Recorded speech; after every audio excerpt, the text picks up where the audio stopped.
Le repas ridicule est un texte de Boileau-des-Préaux, extrait de Satire 3. Il date de 1665. Un convive y raconte un déplorable repas auquel il a été quelque peu obligé d'assister. Je sors de chez un fat qui, pour m'empoisonner, je pense, exprès chez lui, m'a forcé de dîner.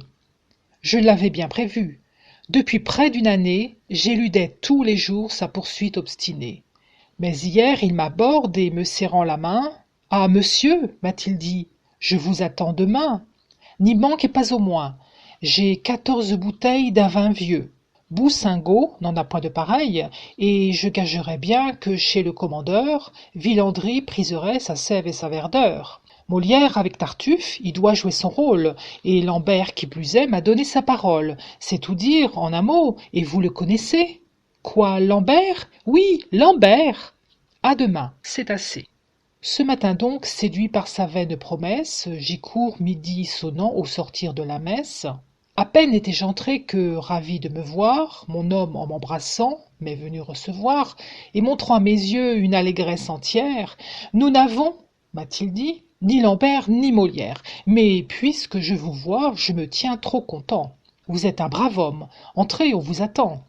À ces mots, mais trop tard, reconnaissant ma faute, je le suis en tremblant dans une chambre haute, où malgré les volets, le soleil irrité formait un poêle ardent au milieu de l'été.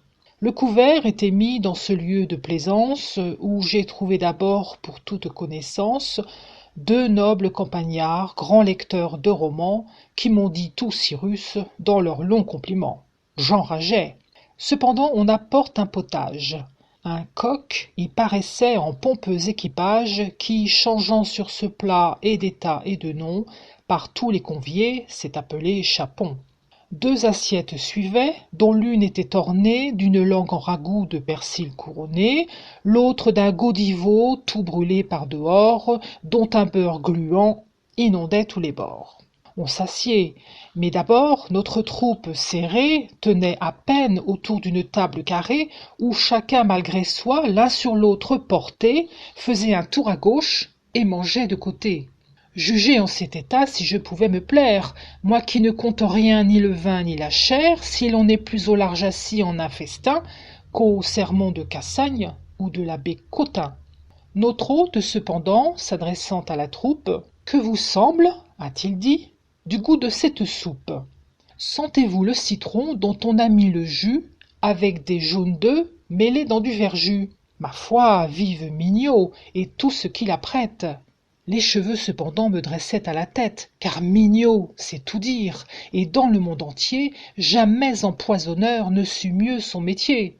J'approuvais tout pourtant de la mine et du geste, pensant qu'au moins le vin dut réparer le reste.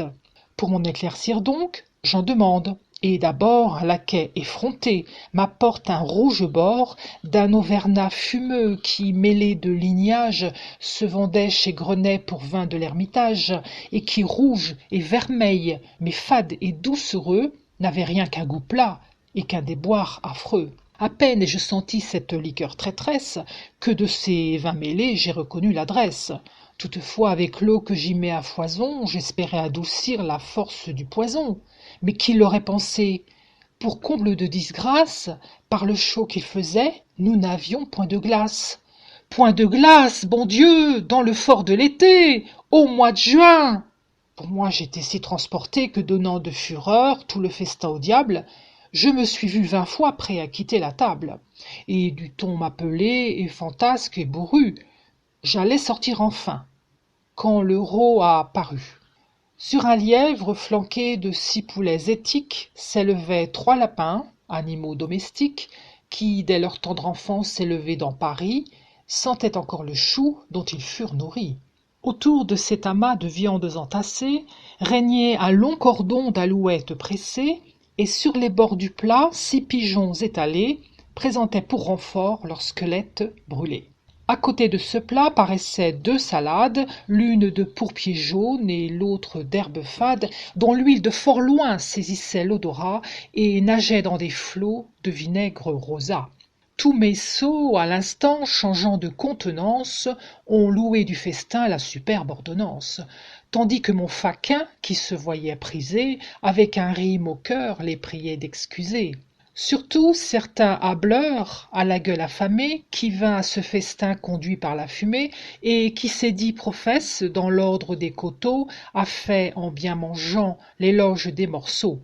Je riais de le voir avec sa mine étique, son rabat jadis blanc et sa perruque antique, en lapin de Garenne ériger nos clapiers, et nos pigeons cauchois en superbes ramiers, et pour flatter notre hôte, observant son visage, composer sur ses yeux son geste et son langage.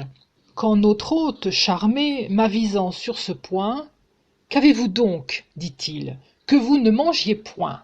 Je vous trouve aujourd'hui l'âme tout inquiète, et les morceaux entiers restent sur votre assiette. Aimez-vous la muscade? On en a mis partout. Ah, monsieur, ces poulets sont d'un merveilleux goût, ces pigeons sont dodus, mangez sur ma parole. J'aime avoir au lapin cette chair blanche et molle. Ma foi, tout est passable, il le faut confesser, et Mignot aujourd'hui s'est voulu surpasser. Quand on parle de sauce, il faut qu'on y raffine. Pour moi, j'aime surtout que le poivre y domine. J'en suis fourni, Dieu sait, et j'ai tout pelletier roulé dans mon office en cornet de papier. À tous ces beaux discours, j'étais comme une pierre, ou comme la statue est au festin de Pierre. Et sans dire un seul mot, j'avalais au hasard quelques ailes de poulet dont j'arrachais le lard. Cependant mon hâbleur, avec une voix haute, porte à mes campagnards la santé de notre hôte, qui, tous deux, pleins de joie, en jetant un grand cri, avec un rouge bord, acceptent son défi. Un si galant exploit réveillant tout le monde, on apportait partout des verres à la ronde, où les doigts des laquais, dans la crasse tracée, témoignaient par écrit qu'on les avait rincés. Quand un des conviés, d'un ton mélancolique, lamentant tristement une chanson bachique, tous nos sots, à la fois ravis de l'écouter, détonnant de concert, se mettent à chanter. La musique sans doute était rare et charmante. L'un traîne en long fredon une voix glapissante, et l'autre, l'appuyant de son aigre fausset, semble un violon faux qui jure sous l'archet. Sur ce point, un jambon d'assez maigre apparence arrive sous le nom de jambon de Mayence. Un valet le portait, marchant à pas comptés, comme un recteur suivi des 4 facultés. 2 marmitons, crasseux, revêtus de serviettes, lui servaient de massier et portaient 2 assiettes, l'une de champignons avec des riz de veau, et l'autre de pois verts, qui se noyaient dans l'eau. Un spectacle si beau, surprenant l'assemblée, chez tous les conviés la joie est redoublée. Et la troupe, à l'instant cessant de fredonner, d'un ton gravement fou s'est mise à raisonner. Le vin au plus muet fournissant des paroles, chacun a débité ses maximes frivoles, réglé les intérêts de chaque potentat, corrigé la police et réformé l'État. Et puis de là, s'embarquant dans la nouvelle guerre, a vaincu la Hollande ou battu l'Angleterre, enfin laissant en paix tous ces peuples divers, de propos en propos, on a parlé de vers. Là, tous mes sots, enflés d'une nouvelle audace, ont jugé des auteurs en maîtres du Parnasse. Il est vrai que Quinault est un esprit profond, a repris certains fats qu'à sa mine discrète et son maintien jaloux j'ai reconnu poète, mais il en est pourtant qui le pourrait valoir. Ma foi, ce n'est pas vous qui nous les ferez voir, a dit mon campagnard avec une voix claire et déjà tout bouillant de vin et de colère. Peut-être, a dit l'auteur pâlissant de courroux, mais vous, pour en parler, vous y connaissez-vous? Mieux que vous, 1000 fois, dit le noble en furie. Vous, mon Dieu, mêlez-vous de boire, je vous prie. À l'auteur sur-le-champ aigrement repartit. Je suis donc un sot, moi. Vous en avez menti, reprend le campagnard, et sans plus de langage, lui jette pour défi son assiette au visage. L'autre esquive le coup, et l'assiette volant s'en va frapper le mur et revient en roulant. À cet affront, l'auteur se levant de la table, lance à mon campagnard un regard effroyable, et chacun vainement se ruant entre deux, nos braves s'accrochant, se prennent aux cheveux. Aussitôt sous leurs pieds les tables renversées font voir un long débris de bouteilles cassées. En vain à lever tous les valets sont fort prompts, et les ruisseaux de vin coulent aux environs.